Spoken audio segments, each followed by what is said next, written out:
Hey, what's going on, everyone? Gillis TV back with some breaking news that happened earlier today. The Edmonton Oilers getting some probably not good news when it comes to their youngsters that are on RFAs. They have done something that might screw the Edmonton Oilers, or will it?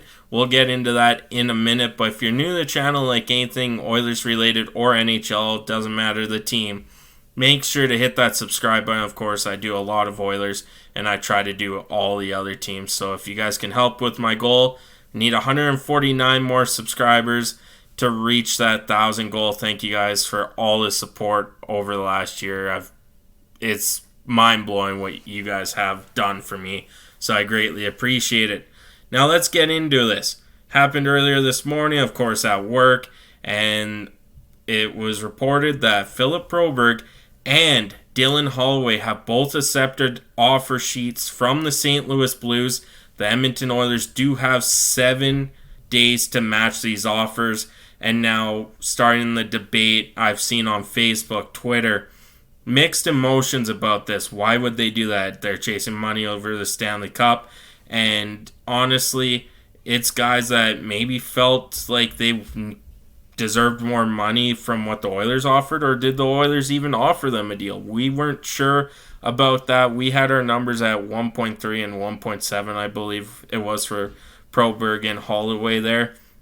And now if they accept to match these offers, the Oilers will be $7,225,000 and some change over. So for instance of this video, we're going to say $7.23 million over, just so we don't have to keep saying that number. Now, there are ways you can break this down. If the Oilers do match both offers, these are 2-year deals, so it does kind of screw Edmonton next year, but we do have guys coming off the books. James Neal's bio comes off the books. Jeff Skinner more than likely won't be here. We can make some leeway with CC possibly not even being here halfway through the season, let alone after next season. So we'll get into this and stuff. So if they do accept both offers and match them, there are ways around this. It is very strong. Ryan Rishaug posted it today that Evander Kane more than likely will need surgery, go on LTIR. It's multiple stuff, apparently, is what I read. Multiple things, and could be out long term. That's good news. That frees up $5.5 million. So now we're down to, we'll say, 1.76, just to keep the math roughly how it is. If anything, we'll say, $2 million. We'll say $2 million. So now we got to look into other reasons. We've already expanded the horizon about maybe a Cody Ceci trade, or possibly more unlikely trade would be Brett Kulak. Now, you have 23-man roster right now.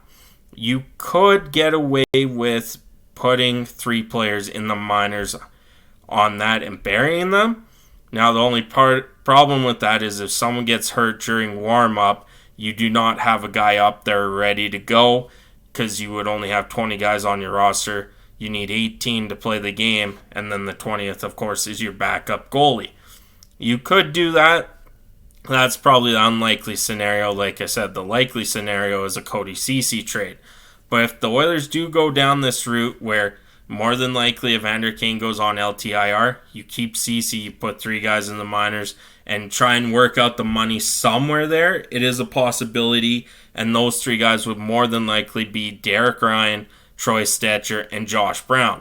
Now, if you don't go that way and you trade Ceci, then your number 6 defender is probably going to be Troy Stecher or Josh Brown, but you can also keep another defenseman up, I believe is how the salary works. I'm not too keen. I didn't look in depth on that, but I'm pretty sure it would leave the Oilers with just over $1.1 million, which would be Josh Brown and what's his face? Troy Stecher. That's who it is. So there are ways the Oilers can get past this.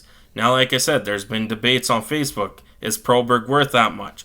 On the way home from work, I did give a call to Dolany TV, and we basically came up to agreement. We're not having this conversation right now if Broberg didn't play so well in the Stanley Cup Finals and the third round of the playoffs. If he didn't come in for Desharnais and play good, we'd be laughing at St. Louis for this offer sheet. But because of how he played, his upside, I do believe he has an upside that he can be a good defenseman in the NHL.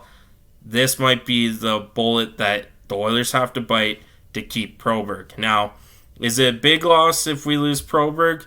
Yes and no. Now we got to think about D pairings. If we let Proberg walk, you're probably putting CC back with Darnell Nurse, and then Brown or Stretcher with Brett Kulak.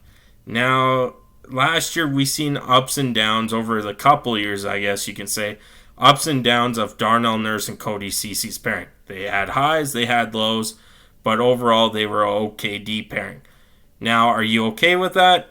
Me, not so much. I think I'd rather keep the youngster and Proberg, especially with Cece being on an expiring deal this year. Now, what about Dylan Holloway? He's had his ups, don't get me wrong. Every time he seems to hit that next peak, he gets injured though.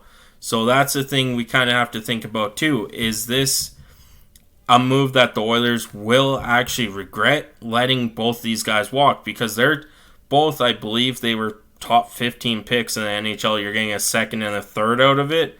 I know Proberg's deal is 4.58, whatever, some cash, and Dylan Holloway's 2.2 and some whatever change as well.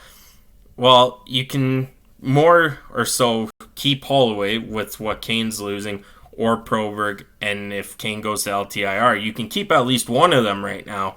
It's just, if you keep both, a lot of things are going to happen. So that's kind of where we sit right now with the Edmonton Oilers. Is they're 7.23, just under 23 million under or over the salary cap, and it's going to be a ride and a half for this Edmonton Oilers news for the next 7 days, because we got to think about Draisaitl, which someone did tweet, I'm not too sure who it was, that he might actually take less than what we originally reported for this to be a Stanley Cup contending team and whatnot. So we'll see what him and Bouchard do and whatnot, but it's going to get really either messy with the Edmonton Oilers right now after a perfect offseason by Jeff Jackson.